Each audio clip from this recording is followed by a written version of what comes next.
Welcome to Laptop Dojo, where the strikes come from the fists, not from copyright bots. I'm Shifu Pain, and... The Big Boss was the first film made by Bruce Lee in collaboration with a Hong Kong production company, or at least the first that starred the man himself as the lead, as before this Lee had worked on the Green Hornet as the character of Kato, the chauffeur and bodyguard of the titular Hornet. And as a result of Lee not receiving any leading roles over in Hollywood, he jumped across the pond and a bit to Hong Kong. Released in 1971 with direction and screenplay by Wei Lo, The Big Boss, or Fists of Fury as it was also called in the US, well, that's not at all confusing. was a film that is the perfect encapsulation of the old techniques not keeping up with the new guard. As we previously discussed, the older martial arts films of Hong Kong were the translation of Chinese opera, so the movements and set pieces were big, expressive, and acrobatic, like a gigantic dance routine with heavy choreography. But this ran into several problems. For one thing, that's not Bruce Lee. Bruce could do that sort of thing. He was certainly agile and had trained in dance for years, but that did not stack up to the realistic and precise training Bruce Lee took part in. I couldn't find a source for this, but I remember reading somewhere that people on set would deride Lee for not doing the dance, hence why they would often call him Free Kicks Lee. This clash of styles became more apparent as the project went on, but we'll talk about this in greater detail later. But before all that, let's take a look at the themes of this film and take a look at the plot. A headstrong young man named Cheng comes to a village for a fresh start after getting into fights and causing trouble back home. He's given a new home by his uncle, who sets him up with his cousins. What did he say? They're calling him uncle? That's his niece? Did he just say he would fuck his niece? Is this Asia or Alabama? I need to do some research on this quickly, just make sure I actually heard that correctly. Oh, as it turns out, the term aunt or uncle refers more to seniority, or just your elders in general. It's a sign of respect. But that still feels kind of weird to say. I've said that if Ivanka weren't my daughter, perhaps I'd be dating her. It hurts to reference that in a Bruce Lee film. Anyway, Cheng gets a job at an ice factory, a clearly valuable commodity in these parts, more so than Arendelle anyway. There's ice everywhere, why pay for it? People keep disappearing at said factory, which is actually a front for a drug transport business. After the disappearance of Cheng's cousin, Cheng must make the choice to take up the fight again, or keep his promise and walk away. Trust becomes a big theme throughout this film. As Chen quickly gains the trust of the other workers after his fight with the factory foreman that subsequently leads to Cheng becoming foreman instead. But after a night of dinner and alcohol with the manager, instead of campaigning for the whereabouts of the missing people, Chen is almost entirely shunned by the people that were calling him family beforehand. On the one hand, it showcases the fickle nature of the other people working at the factory, as they don't really let him explain himself. But on the other hand, we see these guys at the end of their rope. This is the final straw after multiple disappearances, creating a desperate disposition after losing someone that was characterized beforehand as the virtuous paragon of the group. The kind of guy that would otherwise be the protagonist of another film. But we don't have anyone else as the protagonist here. We have Bruce Lee. So let's start taking a look at the fight scenes in this film. The scene we're looking at today takes place roughly at the midpoint as the factory workers become tired of not getting any answers and resolve to go on strike. The continued insistence by the foreman to resume work leads to the mounting tension and subsequently leads to a full-on mob fight. Everyone fighting each other, man on man, utter chaos. And Lee stands and watches. I've stated already that there's the promise for Lee's character to maintain, and the implication is that this was a promise made to his mother, continually represented by his pendant, a gift from his mother. Cheng clearly wants to get into the action, throw his hat or fists into the ring, but then he stops, looks at the pendant, and remembers his promise. The clear fault was in the foolhardy jumping into fights without consideration or responsibility. It therefore raises the moral and ethical question about a system of morals to follow, a stringent code of ethics to apply to every situation, or looser conduct that depends on the given context. Becoming what's basically a strict moral framework against a pragmatic approach. This is the choice that lies before Chen here.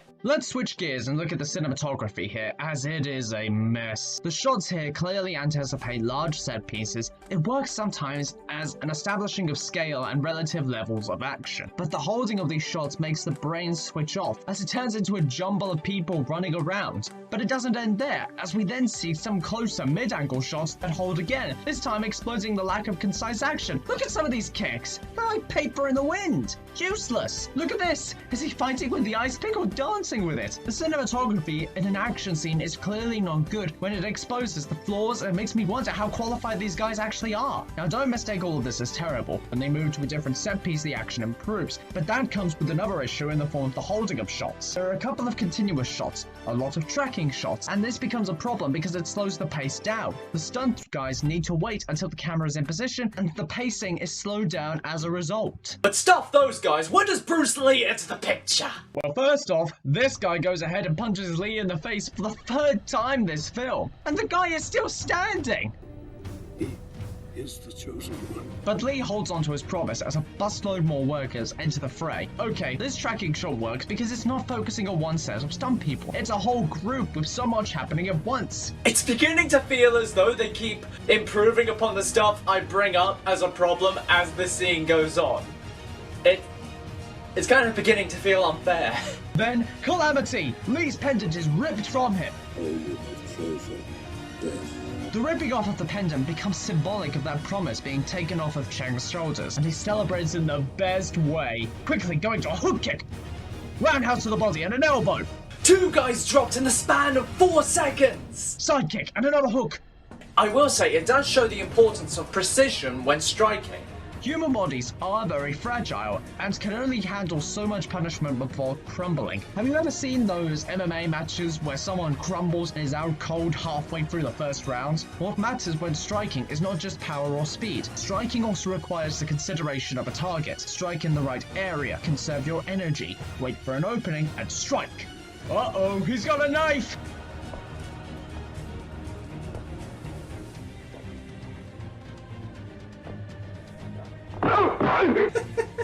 This just gets hilarious to watch. There's that guy that punched him. He's absolutely shitting himself. I will say that the camera direction, though slow, is still pretty good in the bones of it. Close-ups on the impact, a nice dodge angle, and finishes with a wide angle to show the scale of bodies. The problem here is that, again, it's so slow. Here, let's edit it up a little bit to make the cuts a little bit faster and see what the result is.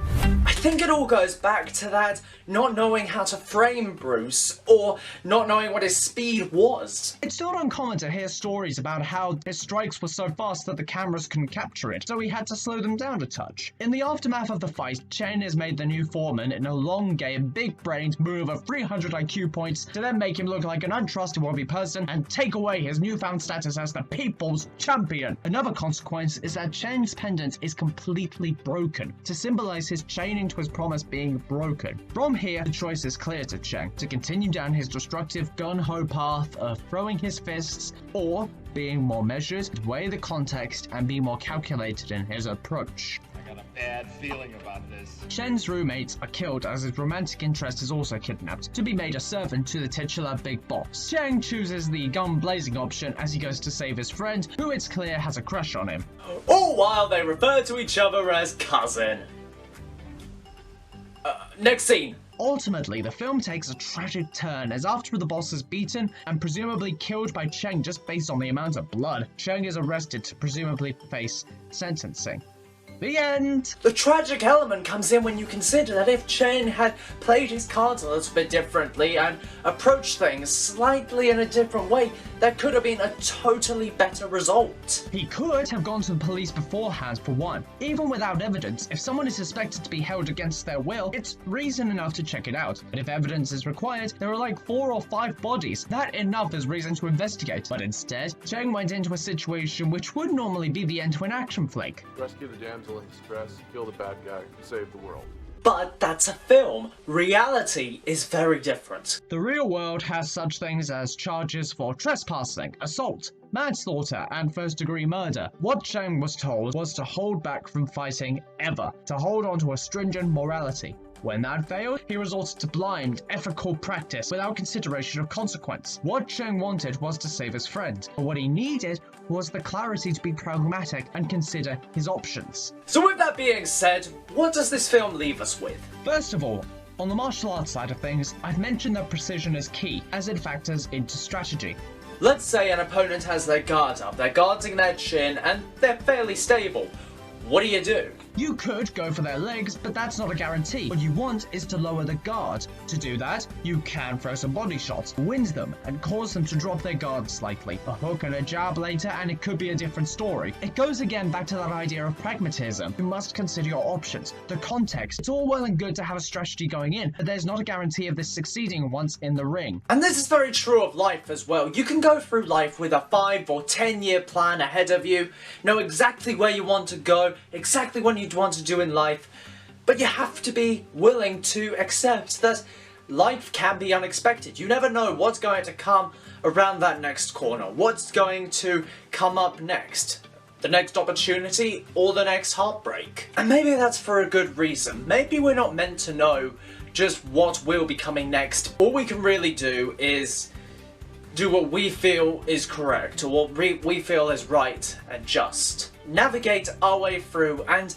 grow and develop along the way, just so long as we don't lose the majesty of experiencing life along the way. Destiny is a funny thing.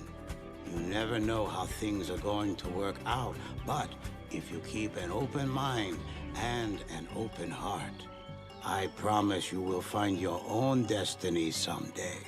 Thank you for watching this week's video, and in the comments let me know if you've seen The Big Boss and what you actually thought about it.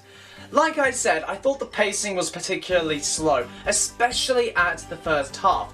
After the second half, especially after that Ice Factory fight scene, I found it was really picking up the pace a lot and really moving forward. But with that, thank you all for watching, and until next time, peace be with you. Welcome to Film Fu, where the cousin squeeze the kicks. I'm Shifu Payne, and how do we define legacy? In the sense of definition, it is broadly described as something which has happened in the past, but in that broad sense, it does not automatically give the reason why something is considered to have a legacy, to be the result of a legacy, or to be a touchstone of a legacy.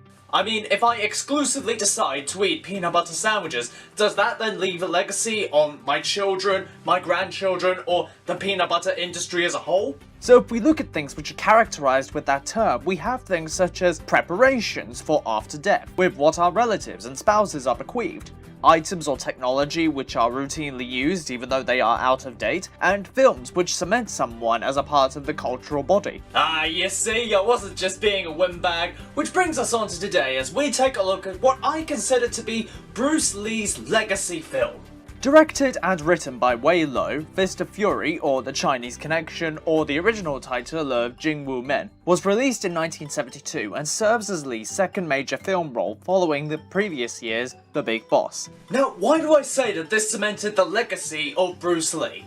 Well, for one thing, this is where we find the start/glorifying of several touchstones of the Bruce Lee mythos, such as the first use of the nunchucks, the animalistic cries and sounds made by Lee, the dynamic and closer cut cinematography. But for another thing, this film hit the beat on a feeling shared by many members of the Chinese community. What do I mean by this? Well, let's take a look at the plot to find out. The film opens with Chen Zhen, played by Lee, returning to his martial arts school in Shanghai, only to find his teacher has unexpectedly passed away. An emotionally harrowing situation which is only made worse when representatives from a Japanese dojo in town comes by to give the school a gift, in the form of a sign reading, "Sick Men of Asia." Well, obviously Lee does not take this lightly, as he promptly goes to their dojo to beat the snot out of every class member there, which unfortunately leads to more negative consequences, as the Japanese threaten to have the school shut down unless they give up Chen. But when Chen finds out the Japanese were responsible for the death of his teacher, he goes on a revenge-ridden spree as he kills every major head of the Japanese school. But because murder is still a crime, spoil sports, and the Japanese still hold a majority of the political power,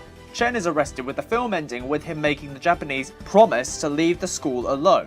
and then sort of ending on an ambiguous note, with it looking like Chen is shot down by police officers. As is indicated by the synopsis of this film, racism, or more specifically discrimination against the Chinese by the Japanese, is a prevalent theme throughout this film, with a standout scene displaying this being the scene where Lee destroys a park sign which prohibits the entry of Chinese people, or the standout object, which is a part of the inciting event with the discriminatory sign. According to the writings of Bruce Lee Fighting Spirit, there were many adulations, cheers, and standing ovations in Hong Kong cinemas as the destruction of the park sign, as well as the declaration that the Chinese were not sick men of Asia, a comfort to those older viewers who had to live through racial tension and open hostility. The open racism or disregard of the impact of China, as well as its martial skill, weighed on Lee himself, having noted that despite karate being based on kung fu, and way younger than its ancestor, the martial art was more popular in America. And so the thought of one lone Chinese fighter taking on a dojo full of karate students, well, it kind of put a smile on Lee's face, to put it mildly. Lee was an overnight sensation as a result of this film. Not only did it perfectly articulate the anger and resentment that had formed as a result of the long-standing racial hostility, but it was just an overall brilliant martial arts movie, with everyone clamoring to see it, and it being one of Hong Kong's first million-dollar successes. Of course, it has its drawbacks, with Lee not being able to walk down the street without a crowd forming, or some hotshot wanting a fight with Lee to earn their respective 15 minutes of fame. Can't help but feel that there are worse problems to have, but oh no. But it also caused a certain feud to reach the East Asian tabloids. Wei Lo and Bruce had previously worked together on The Big Boss, and even before the film was finished, production had begun on Fist of Fury. From their first project, it was clear that things had to change to fit Lee's dynamics and style. Wei Lo was old guard to say the least, having worked as an actor since the 40s before directing and coming to Golden Harvest. Tensions from The Big Boss, with the difference in priorities and visions, became more and more heated, made worse by the fact that this time they were working in the heart of Hong Kong, where news coverage and tabloids could get the scoop on the feud without difficulty. The two could not agree on anything, so it's not at all surprising that when Lee's contract of 2 movies with Golden Harvest were completed, Lee moved on. Especially seeing as Wei Lo ran his mouth, saying that he basically taught Lee how to fight on camera, basically saying that he made Lee the star he was, despite it being Lee's direction and involvement that had made both Golden Harvest and Wei Lo their newfound notoriety. God, with such tension as that behind the scenes, it's a wonder that this film came out decent, let alone the powerhouse that it is, and a big part of that is due to its action. So let's break down said action and find out what makes it so good. Now when it comes to which fight scene to look at, I must confess I am kind of conflicted. Because sure, the first fight scene of this film with Lee taking on an entire dojo is famous, or infamous, does that then automatically disqualify any other fight scenes? Because nearly all the fight scenes here are good, especially making the jump between The Big Boss and this film. Finally, I decided to go with a fight scene closer to the end of the film, as Lee takes on the Russian Petrov, played by Robert Baker, an actor and martial artist that worked on several movies, and even worked as a bodyguard for Lee himself. He unfortunately passed away in 1993 at the age of 52, so let's take a look at this scene to honour the man. While The Big Boss was made to fit a more elaborate and acrobatic choreography, more like Chinese opera, Lee's style was more deliberate and direct, resulting in elements such as the wider camera angles and longer taking away from the speed and power of Lee. That's all changed here, with faster cuts and closer camera angles. The scene takes place at this gorgeous Japanese house and garden. This set, along with the dojo set, took up a majority of the film's $100,000 budget, although apparently some of this garden set took place in a separate location, where street gangs had to be paid off to prevent any trouble with filming, a fact which Lee took personally and had to be stopped from beating the shit out of these gangs several times. Hearing all this just makes me wonder if Lee was actually acting in this film at all. Petrov, or Baker, faces Lee after all other guards and fighters have been defeated, standing in a dapper tux and suspenders, which, now I say it, does remind me of the outfit Benny Urquidez wore in Wheels on Meals. Could that be a reference to this very film? Who could say? The scene carries a lot of suspense, quiet movements between the moments of action, as each fighter analyzes the other, mirroring the spaghetti westerns that made Clint Eastwood a household name. Bruce Lee himself seems to act a lot like these kinds of characters, the wandering fighter, dishing out his own brand of vigilante justice against those who have wronged innocents. But in between those slower moments, what sort of action do we have? Well, it begins with a side kick from Baker, evaded by Lee, which goes into a couple of blocks, followed by a combo of 2 hook kicks. A few shots thrown and dodged later, and we get a waiting moment. Baker assumes a karate stance known as Senkutsu Daki, while Lee lightly assumes horse stance. Baker then throws what looks like a front kick coupled with 2 side kicks, but I cannot be certain. See, that's the double-edged sword of this kind of editing. Sure, it keeps the pace up, but it kinda makes my job a little bit more difficult. But it then leads to Baker throwing and landing 3 punches on Lee. Doesn't that win him a set of steak knives or something? But then Lee returns with another hook kick, then tries to stomp on Baker. Okay, so a lot of the moves that have been shown here have been rather simple, basic moves, which, on the face of it, is kind of weird, considering how we're looking at a Bruce Lee film here. You expect something a bit more flashy. But then again, remember the adage of Bruce Lee, the idea that it's more important to practice 1 kick 1,000 times rather than practice 1,000 kicks only once, highlighting that technique and form are more important than complexity or flashiness. Baker throws 2 more side kicks, but Lee swiftly returns with a roundhouse, and then a series of strikes and blows, presumably harkening back to his Wing Chun training. 1 more roundhouse to the face has Baker on the ropes. God, this is just painful to watch. It's like seeing an ordinary man take on, well, Bruce Lee. What's this? He sends Lee to the ground! Is it possible to learn this power? Sorry, Baker doesn't have enough power, as Lee regains himself, delivers a crescent kick followed by a right cross, which is when we come to Baker holding back Bruce Lee and then bringing him into an armbar. And this is only 1% of his power! But Bruce's power is infinite, and he snacks on Baker's ankle to regain his strength. His power restored, Lee uses an ancient secret of Chinese martial arts to hypnotize and confuse his opponent. That, or the cinematographer was feeling inspired. As Lee easily blocks a series of kicks from Baker, only to land a spinning hook kick, followed by a series of jabs, a cross, and a nasty body blow. Side kick, low roundhouse, roundhouse. 1 more for Bruce Lee, kick bingo! Bruce Lee finally delivers a kick to Baker's head, finishing the fight with a killing blow to his neck. And so, another man becomes another stain on the shoe of Bruce Lee. In the end, Chen Zhen is arrested and may be killed for, you know, all the murdering that he did. The ending here can be read in a few ways. For one, that ultimately the problems of racism and bigotry are too big for one person to solve, and that the systems of justice and freedom can be just as easily mistreated. That no matter the reason, seeking war and anger will only lead to misfortune and tragedy. Or maybe it's all about grief, who knows? As I stated at the beginning, this film can be interpreted as the film which cemented the legacy of Bruce Lee, but just how did it do that? Well, for one thing, it struck just at the right time with the right audience, making the film and its lead the standout hit film of the market at the time. Its themes and delivery touched the lives and experiences of those who had to live through such hostility and most likely wanted to enact the same sort of action. But beyond the story, the action is still well paced, crisp and quick but easy to follow, articulating the impact of every blow while allowing the substance of the silence to perforate. See, I knew that encyclopedia would pay for itself! When we get to Enter the Dragon and Lee's major notoriety in America, we'll see Lee's legacy reach a more acclaimed height, but it has got to be said that without this film, it's arguable that Bruce Lee would not have a legacy at all. Thank you for watching this week's video, and in the comments let me know if you've seen Fist of Fury and what your thoughts were on it. Despite the fact that I haven't seen Way of the Dragon or Game of Death just yet, I'm going to put my money where my mouth is and say that this is, so far, my favourite Bruce Lee film. I'll probably have to reassess that by the time I've actually seen all of his films, but for now, I'm gonna say this one's my favourite.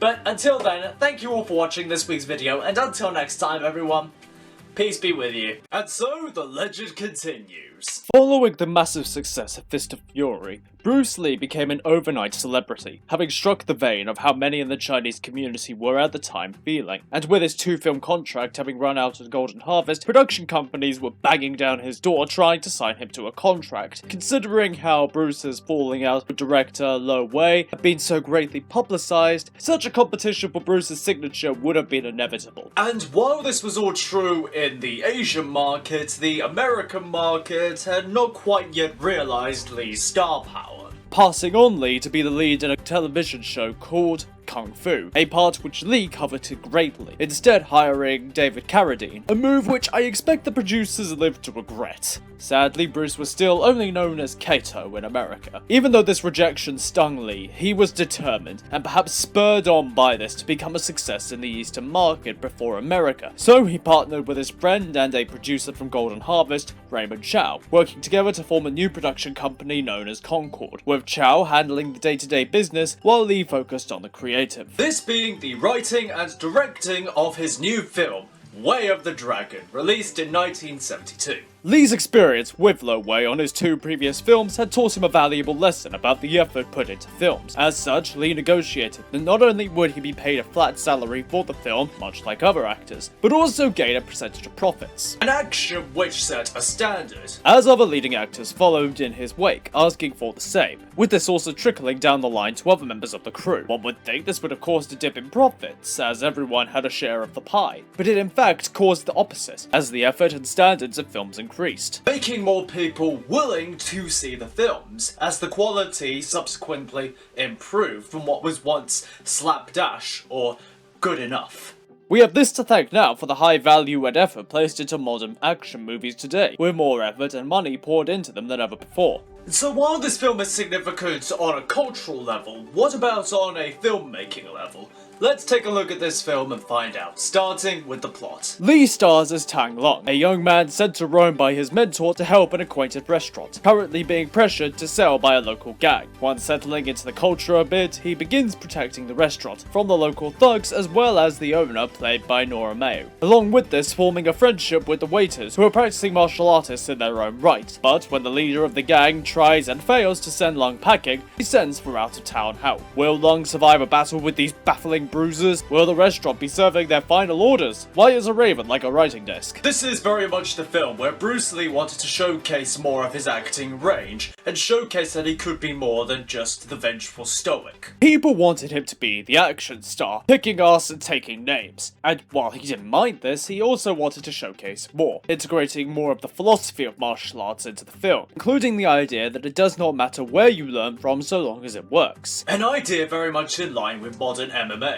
Along with this, Lee wished to expand his acting range by writing in more comedic segments, such as an early scene where a translation error causes Bruce to accidentally order multiple bowls of soup. While Lee wrote and directed the film, he also had a hand in many other departments, including music, location scouting, wardrobe, dubbing, etc. Buying and reading over a dozen books on various segments of filmmaking and losing weight in the process, expanding on that philosophy of putting effort into the project for a greater result, having the same work ethic as was put into his training. With one of these segments being the choreography, of course, so let's start taking a look at it.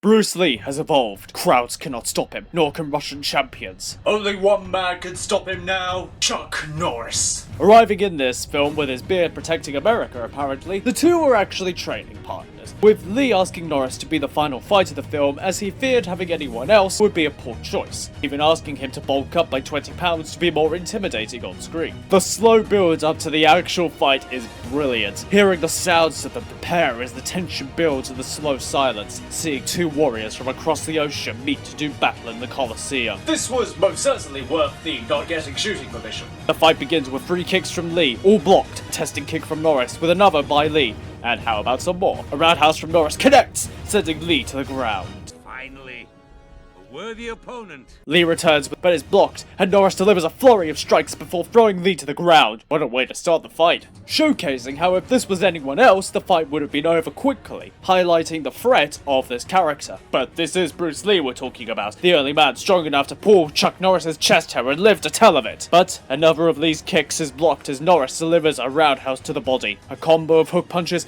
and a tail kick. I mean, it's obvious here that Norris is holding back. A punch from him can create a wormhole, you know. Lee switches his strategy as he opts for a shuffle, opting for agility and swiftness. Much like a cheater, would you not say? What did you think I was going to say? Successfully blocking and dodging many of Norris's strikes, also cat. Norris starts to take note of Lee's strategy, but is distracted long enough to take a couple of tail kicks. A couple of roundhouse kicks now has Norris on the ground. A combo from Norris is blocked as Lee starts to target the leg, a move seen in Wing Chun, as Lee was trained in. And another roundhouse to the face. This really must be a film if no one has a concussion yet. Lee lands a chop to the chest, I think. it's kinda hard to tell from this angle, before delivering another Wing Chun combo, before Norris tries to adapt to Lee's strategy but is immediately hit with a hook punch combo. There is another moment like this where the thug tries to use nunchucks but ends up hurting himself. I wonder if this was a commentary on jumping into martial arts without developing the discipline or the foundations for it, trying to have dessert before you get to the main course, if you will. That last combo seems to have had Norris seeing stars. But the only time Chuck Norris sees stars is when they are born! And a sweep has Norris on the ground again. Lee wanted to showcase the persistence and honor of the warrior spirit. As it is clear, Norris is outmatched, but he must see the fight through to the end. Another unsuccessful combo leads to a flurry of shots from Lee, which results in Norris's arm and leg both being injured. Norris tries to continue, but physically cannot. Lee tries to tell him to stop, but they both know how this will end. Lee gets Norris into a headlock and breaks his neck, finishing the fight on a somber note, as he lays his fallen foe's belt and gi on him, honoring him, one warrior to another. The film ends with the leader of the gang being arrested while most of the others lay dead, including several of the fellow waiters, which showcases how ultimately no one wins with violence, much like in Fist of Fury. A controversial stance for a martial arts film to take, but the goal is to use martial skill as a last resort, to protect yourself or your loved ones. And it always carries a price. Here, it means Lung becomes a murderer. Good people are dead, and all for one restaurant. The film does an excellent job of intermingling the philosophy of martial arts in with the physicality of it. And while the comedy can be hit or miss at times, you have to keep in mind that it was made for a different audience with a different sense of humour. But we now have a different problem. The great celestial known as Chuck Norris has been defeated by Bruce Lee. There's only one who can stop him now. Get me, Bolo. Oh, thank you for watching, and until next time, peace be with you.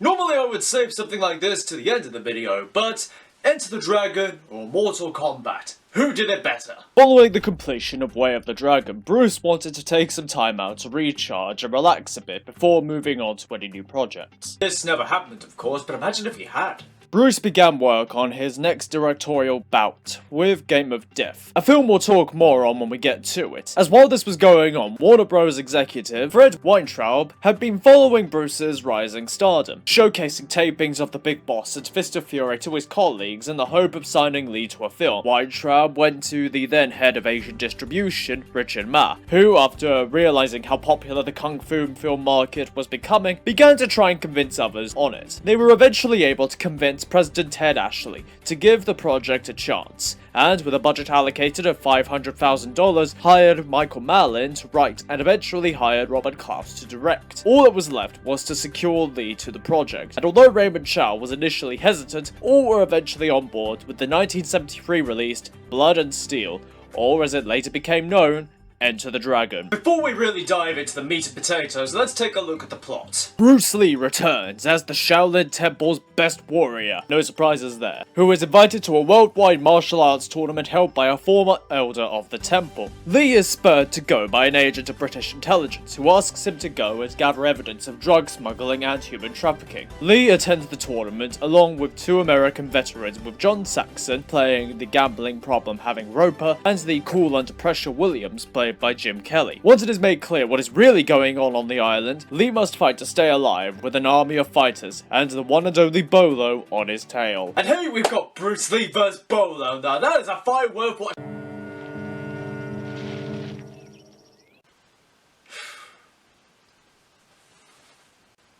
Fuck. Well, not to worry, we've still got Bruce Lee vs. Jackie Chan before he was Jackie Chan.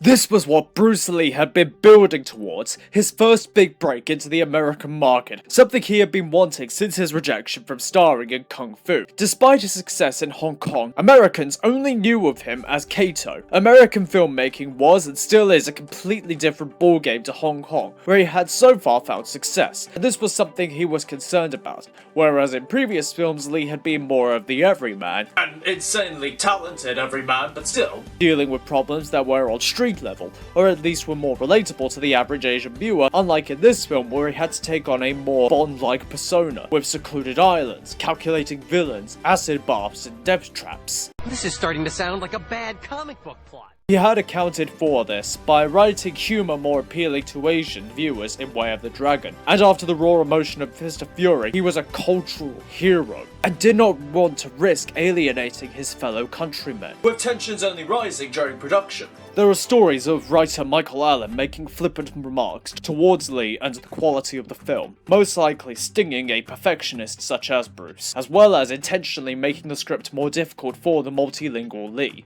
with accounts from Bob Wall stating that Klaus requested for the character of Braithwaite to have his name changed to make the pronunciation more difficult. Bruce requested for the script to be changed and for Klaus to not be in his way during the directing of the action scenes, going to the point of going off set and not returning until Klaus left. Couple this with the mixed production crew of American and Asian, which created translation difficulties, increasing egos of Raymond Chow, who wanted to be seen as the mastermind behind Bruce Lee, and John Saxon, who thought himself the real star of the show, and continued hounding from Hong Kong press, as well as the continual challenging of would-be combatants wanting a piece of the so-called dragon. No wonder that the stress was so high for everyone involved, especially Lee himself. This was his big break into the American market, the one which would make or break his career going forward. After making 3 successful films in 2 years, a 4th one interrupted to make a 5th, and dealing with the pitfalls of rising fame, the psychological stress was enough for anyone to bear, let alone someone like Bruce Lee,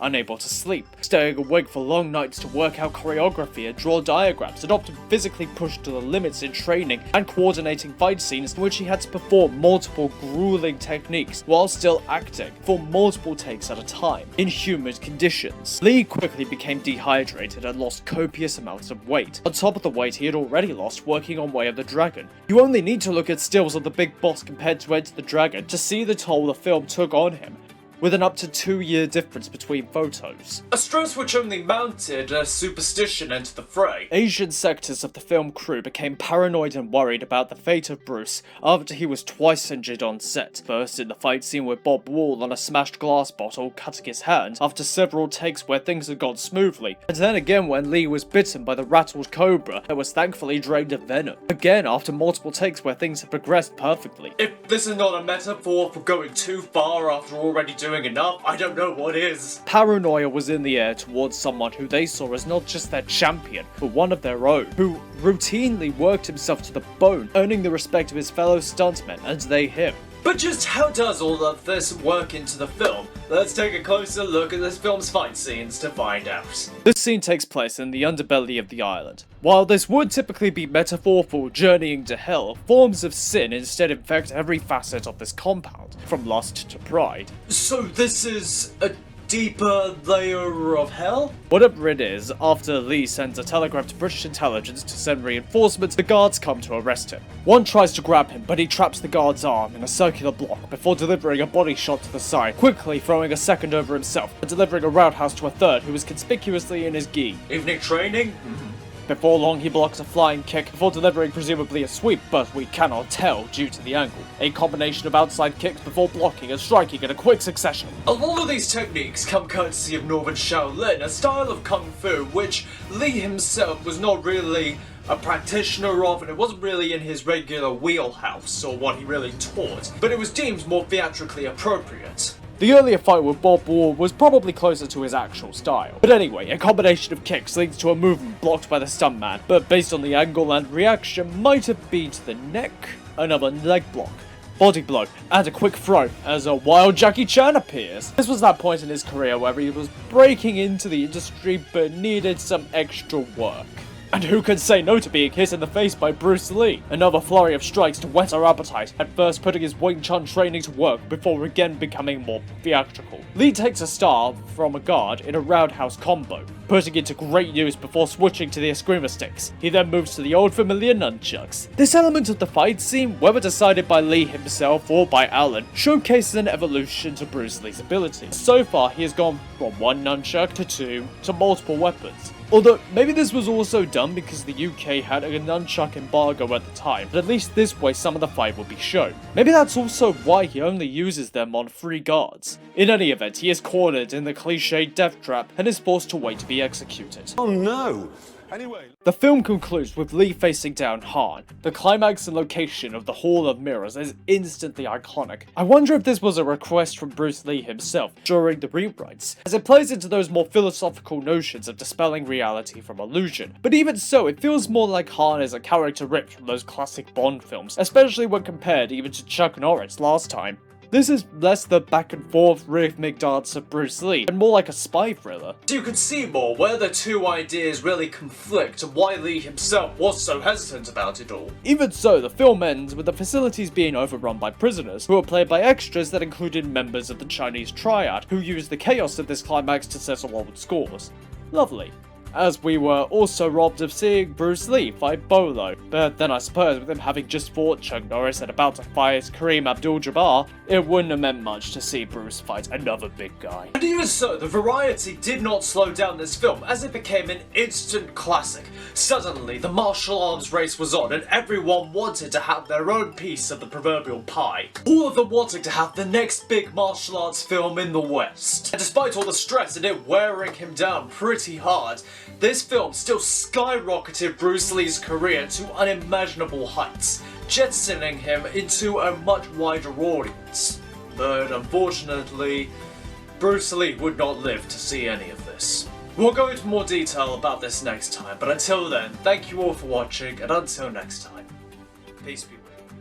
As one chapter ends, another begins, and as one life ends, a legend is born. The year is 1972. After the release of Way of the Dragon, Bruce Lee wanted to initially relax a bit before moving on to his next project. However, he then caught word that his good friend Kareem Abdul-Jabbar was in Hong Kong on a trip. Lee immediately got in touch and asked if he wanted to film a fight scene together. The two spent a week choreographing, sparring, and shooting what would be the most integral scene in Lee's newest project. That project being Game of Death. There was no real script at this point, only a rough outline of what the story would be, with Bruce knowing that he would need to work in this fight scene he had just filmed with Abdul-Jabbar. He soon sent calls out to other friends of his to film fight scenes, calling Dan Internato, an expert in the Filipino martial art of eskrima. Things continued in this matter, with Lee next filming a scene with 7th degree Hapkido black belt Chi Han Jury. With the filming and choreography being so intense a process, the jury proclaimed he would never work with Bruce Lee again. Rather a tragically ironic thing to say. Production paused as Bruce Lee went to work on his big break in the West with Enter the Dragon. But unfortunately, Game of Death would never be finished from its original intent, as Bruce Lee died on the 20th of July, 1973. Mere weeks before Enter the Dragon was due to be released. With its star dead and only 27% of the film being shot, the people at Golden Harvest and Raymond Chow had a dilemma on their hands. Lee's star power had skyrocketed as a result of Enter the Dragon's release, coinciding with its larger-than-life star suddenly and unexpectedly going out. Bruce Lee had gone from a famous actor, stuntman, and martial artist to a household name, an undefeatable legend. And despite his death, people still wanted to see Bruce Lee on film. Until finally, in 1978, using body doubles, clever editing tricks, and some B-roll they had on hand, Game of Death was released. But hold on a minute. Raymond Chow was a friend of Bruce Lee. He was the one who brought Bruce into Golden Harvest in the first place. Was he really so willing to capitalize on Bruce's name and image post-mortem? In short, yes. Known for his ambition and work ethic, Chow did not make his start in film until 1958, where he worked as a publicity manager for Shaw Brothers, eventually becoming the head of production in 1960 until 1970. He knew that Shaw Brothers, while good at what they did, was limited in terms of creativity, mostly working from the model that Chinese opera set forth. And so he, along with Leonard Ho, founded Golden Harvest, and soon it signed Bruce Lee to his Tomb film contract. These films, along with others he produced, made Golden Harvest a cornerstone of Hong Kong cinema, as he signed other creatives to contracts and knew when to hold on to proven moneymakers when he partnered with Lee to create Concorde. With that in mind, it suddenly makes sense why Chow was hesitant about Lee making Enter the Dragon. Not only would this mean having to share larger slices of the profits, but it also meant that his golden goose was expanding to regions where he could not control. Over his career, Chow had built a film kingdom. It was fortunate then that for the time being, Bruce was going to continue making films in Hong Kong, until his sudden passing changed that. You had one last golden egg to give. The antagonists of this film suddenly make a lot more sense with that in mind. Directed and written by Robert Klaus, with the 3 fight scenes Lee had shot making it into the climax, the plot was changed from a story of a vigilante warrior saving a relic from the top of a pagoda, fighting through floors of combatants. Instead, the plot centers around an actor named Billy Lowe, who is threatened by a talent agency tied to the Syndicate. The Syndicate tell Billy either to get with their program and to do as they tell him, or they will kill both him and his singer girlfriend, played by Colleen Camp. Billy resists, and as a result is shot on set. This leads to Billy faking his death and going undercover to get his revenge on the Syndicate and to keep his loved ones safe once and for all. The film gets quite meta in some points in terms of how the Syndicate act towards Billy, mirroring how Bruce Lee's own career went and how he was treated. It is no secret that Bruce Lee changed the game in terms of how martial arts films were shot in Hong Kong, with there being resistance to this new form of action. And Bruce's leaving of Golden Harvest after Fist of Fury to create Concord with Raymond Chow would undoubtedly have created further friction. There's a macabre sense about how the film world pressures the main character, echoing to how Lee basically emaciated himself in the pressure to perform and keep his career going upwards, as well as drawing stark reminders to the reported growing of paranoia Lee suffered in the months preceding his passing, as he became unsure of who to trust after his meteoric rise to fame. But it's in the scenes where Billy fakes his own death that are the most poignant. The mafia-like villains digging up the corpse of Bruce Lee seems rather appropriate in a film where his likeness is used to sell tickets. Perhaps this was a piece of commentary from Robert Klaus, who had worked with Bruce Lee on Enter the Dragon. Perhaps he felt uncomfortable with how this film, and Raymond Chow especially, were treating Bruce Lee himself. This film has a real air of sadness to it, with the film's soundtrack featuring a slow song of longing, the showing of archive footage of Lee's funeral, the full effects of grief displayed by the protagonists, and a sort of rebirth being showcased as Billy becomes a vengeful spectre to his enemies. There were many on this film who had either worked with Bruce Lee before, or had at least known him. Perhaps many saw it as a fitting tribute to finish the film in Bruce's honour. Whether cash grab or a loving tribute, the film does highlight the magnitude of Bruce Lee's effect on the people around him as well as his presence, sometimes by its very absence. Watching Bruce Lee was never a dull moment, whether he was kicking ass or enraptured in conversation. It felt wrong to turn away from him. And this film, in trying to imitate that feeling, shows how irreplaceable it is, especially in the scenes where they do use footage of him. But for all else, this film at least brought Bruce Lee's final fight scenes to the big screen. So let's take a look at them. The first fight takes place between Lee and Dan Insonato, as the two square up, with Insonato having dual eskrima sticks, while Lee uses a bamboo stick, also called a bucko. It is uplifting after sitting through a somber showing up to this point to suddenly see Bruce smiling. It was Insonato who in 1964 had introduced Lee to his most famous weapon, the nunchucks, and had shown him some of the basics of eskrima, not thinking much of this at the time, until the two met again in 1972, and Lee explained what his thoughts were on the demonstration, and showing for himself what he would do as the result of his own experimentation and ad-libbing.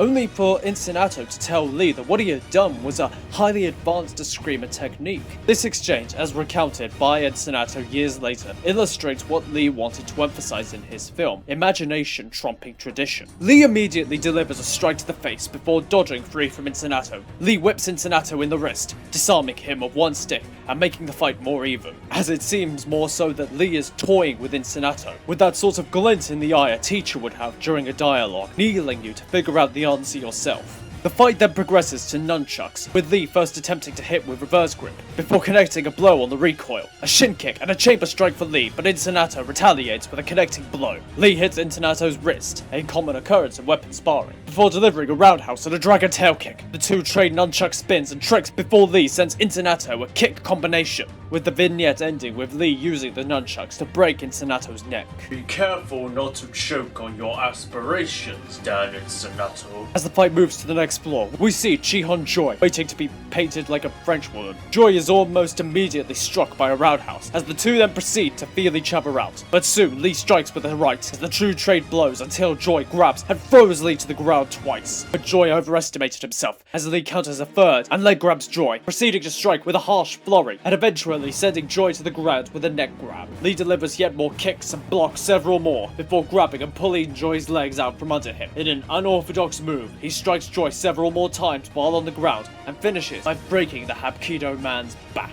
This fight scene really does show the philosophy that Bruce wanted to accentuate throughout these fights, as Joy statically showcased the proper form and guard of Hapkido, but never adapted, never applied the form to the fight at large, basically becoming a very strong stick which snapped once too much force was applied. And now we move on to the real fight of this film, the one which inspired this whole thing.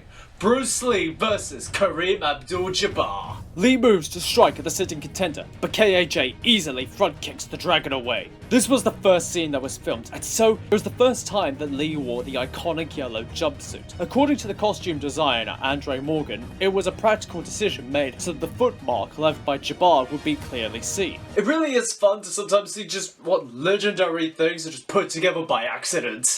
There are no accidents. The nods to David and Goliath are striking, as KAJ delivers a surprisingly fast combination to Lee. But Bruce decides to even the odds by performing a scissor kick to the foe, but KAJ still has the reach advantage, so Lee gets in close with a shin kick, body blow, and uppercut combo. Lee continues in this vein as he throws a series of strikes, punctuated with a clean roundhouse. But one punch from KAJ sends Lee flying. Really does seem like an underdog fight as Lee throws everything he has towards this seemingly unstoppable juggernaut. An interesting take considering who we're talking about and when. But it looks like the fight will end badly as KAJ tries to skewer the dragon. But unfortunately for him, Lee has been practicing his calisthenics. Lee apparently threw the bro code out with a bathwater as he aims for a nut shot. As he dodges several kicks, he punches KAJ to the ground, attempting to choke out his foe, but KAJ fights him off, and the two trade blows until Lee delivers a straight series of cross punches, finally delivering a high kick to the face of his adversary, getting him back in a chokehold, and though the battle was hard, he is indeed successful in facing his greatest challenge. The reconstructed film continues, with Billy facing down those who sought to control him and his loved ones, defeating the leaders of the syndicate, and in a sort of way being reborn for a second time. It would not be unimaginable to say that the character would after this have been able to go public again and live on his terms, in a way sort of demonstrating something Bruce Lee himself may have desired at one time or another, to live his life freely when the work was done. It also illustrates what the legend of Bruce Lee did. Once this film was released, certainly Raymond Chow, Golden Harvest and whoever else got their cut, but the legend spread and lived in the hearts and minds of his fans and viewers, inspiring them to go forward and fight their own battles, innovate in their own ways, and be water, my friend. Bruce Lee was alive again, but in a very different way. But as Bruce Lee was reborn as a legend, so too will this channel be reborn. When next we return, it'll be in ways which are all at once very different, and in some ways just the same. But until then, thank you all for watching, and until next time, peace be with you. Welcome back everyone.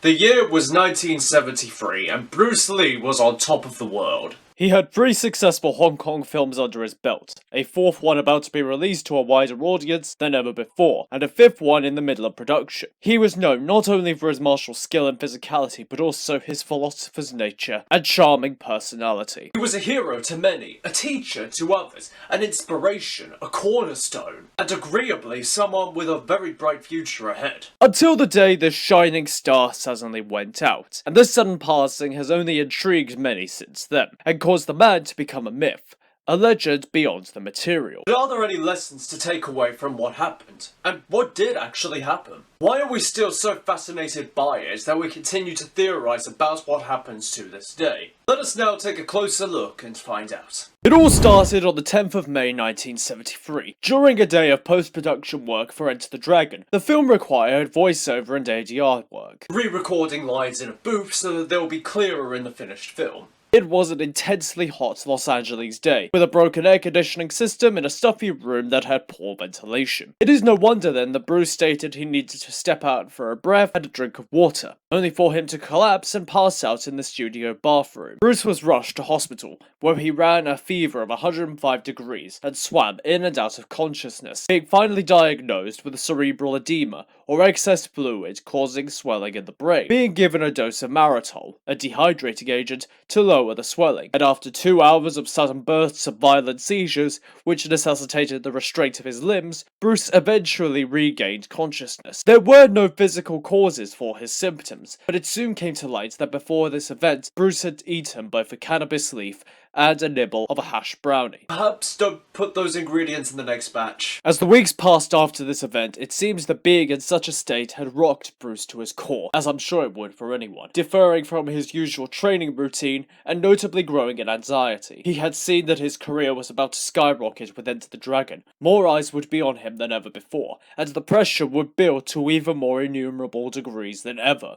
and he was worried he was about to lose it all. As time wore on, he became more and more erratic, having sudden mood swings, becoming more isolated, and seeking more carnal ways to alleviate his worries, with more frequent instances of paranoia and amnesia, both of which worried his loved ones, as Bruce Lee became more untrusting of the people around him as his fame grew. But time waits for no one, and so production needed to continue for Game of Death, following Enter the Dragon's completion. On the 20th of July 1973, Bruce was scheduled to meet with Raymond Chow and George Lazenby, as Lazenby was in talks to appear in Game of Death. Meanwhile, Bruce Lee was on the other side of town in the apartment of actress Betty Ting Pei. It was another swelteringly hot day, and the apartment in question was considerably stuffy. Bruce began experiencing another round of headaches, and took an analgesic headache tablet for it, asking if he could rest for a while on Ting Pei's bed. The problem soon being that Bruce would not wake up. Severely worried, Ting Pei tried everything to make Lee wake up, before finally calling Raymond Chow for help.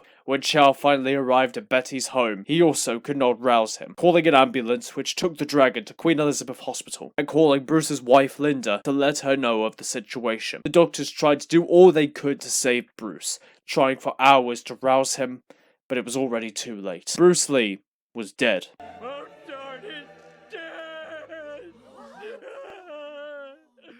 Get your genuine death mask, fresh off the corpse. Be the first on your block to give me money. Linda Lee almost immediately consented to an autopsy to discover the cause of just what had happened to her husband, performed by the British government forensic laboratories 3 days later. On the 3rd of September, an inquest was opened into the death of Bruce Lee. The evidence showed that Bruce's brain had swollen from 14,000 grams to 1.125 times its size. It was finally determined that Bruce had suffered an allergic reaction to the analgesic. But hold on, that leaves a lot of evidence on the floor here. I mean, what about the earlier health scare and near-death experience? Or the factor of the heat in both cases? Or just the fact that the reaction to the pill was so violent for one of the healthiest men in the world at the time? This just seems like such a slapdash conclusion for one of the highest regarded institutions in the world.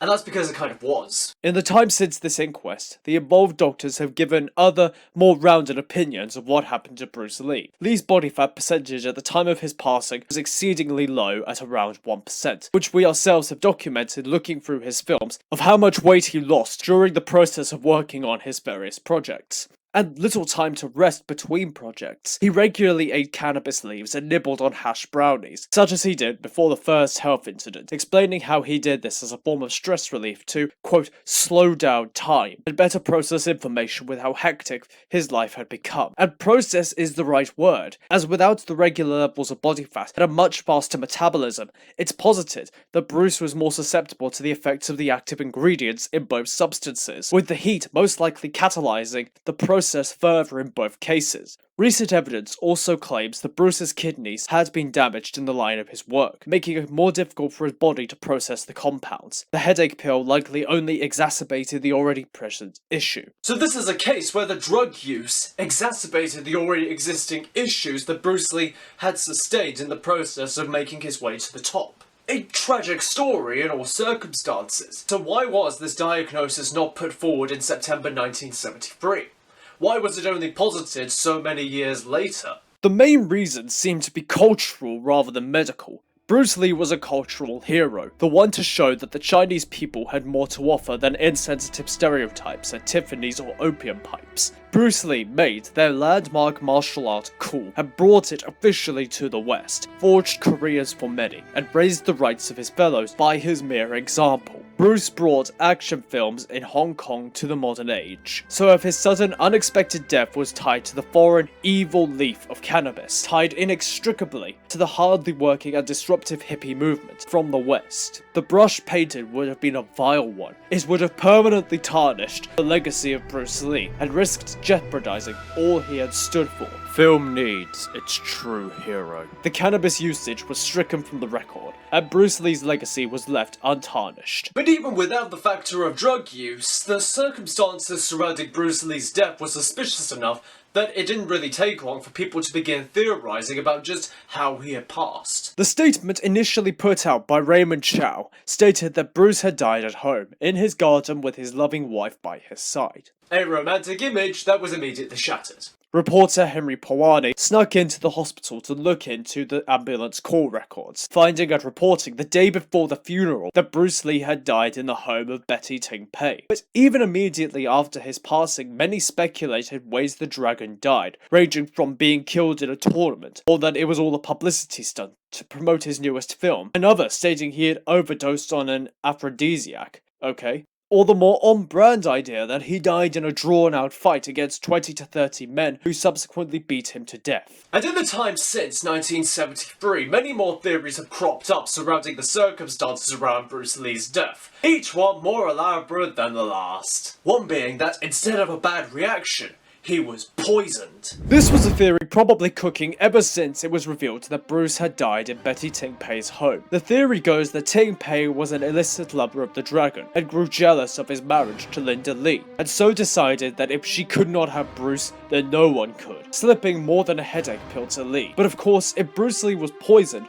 surely it would have been flagged in the autopsy and toxicology report, unless it happened to be some untraceable poison. And I am sure an actress could not easily procure such an item, but a producer might. It is well known that Raymond Chow considered Bruce not just as a friend, but as the biggest cash cow on his payroll. And with Bruce making his way to Hollywood with Enter the Dragon, that cash was at risk of leaving Chow's hands. So why not poison him and conscript one of Bruce's lady friends to do it? But considering how there was still an unfinished film to complete, and that Bruce had decided to stay in Hong Kong for the time being, was Raymond Chow going to be so short-sighted? But there are more ways to kill a man than just with poison. The fact that Bruce Lee was embroiled in controversy is something we have already discussed. In some respects it was due to his work in film, and in other respects it was due to his teaching methods. His work in Jeet Kune Do was renowned for changing the way martial artists considered their technique, but he courted controversy by his contemporaries for teaching Westerners and moving away from tradition. This has led to sort of an evolution of the idea that he was killed in a fight. The dim mark theory, or the touch of death theory. The theory goes that in the months preceding his demise, he was struck with a deadly pressure point targeting blow by a wrathful martial artist who sought to silence Bruce's non-traditional ways. This attack was the cause of his kidney damage and subsequent passing. This is starting to sound like a bad comic book plot. Yes, a pressure point based assassination. That makes perfect sense, and not, just regular sparring being the cause, or just the fact that his body fat percentage was so low, probably meaning that he was taxing his organs. Everyone is stupid except me. But what if the hand that killed Bruce Lee was not a human hand at all? This final theory states that Bruce Lee was in fact the victim of a family curse, one which apparently led to his tragic passing, later led to the unfortunate passing of his son Brandon Lee during the filming of The Crow, putting aside the fact that his daughter Shannon is still breathing. Okay, this is just getting ridiculous. In fact, this is the perfect theory, really, because you don't need any actual evidence for a family curse. And that's what really underpins this whole line of theories, in much the same way as true crime podcasts. Certainly, it is fun to get to the bottom of a mystery. Some line or explanation just doesn't make sense, and so you start to try and pull at the threads. I do a bit of amateur sleuthing. In some ways, it could even be seen as a tribute to a fallen hero, disregarding the fact that drudging up old memories or throwing out half-baked theories could only exacerbate the hurt of loved ones. It's some self-serving crusade of amateur sleuthing, which all misses out on the most crucial part of how Bruce Lee died. He was human. What killed him was in equal parts his desire to succeed and sacrifice everything on his way to the top, coupled with vice and fallacy. A story which has played out in celebrity culture far too many times. There were those that profited from his success, certainly, and those that wanted a slice of the pie, which probably further contributed to his downfall. With the often overlooked point being that the man himself had limits. But a legend doesn't. The legend of Bruce Lee is immortal, but the man himself was just as mortal as any one of us. He left behind a great legacy. That is more than most of us will probably do. But in the end, we cannot dwell on what could have happened or what would have happened. There is only what did happen. And what will happen is a matter for next time. So until then, everyone, peace be with you.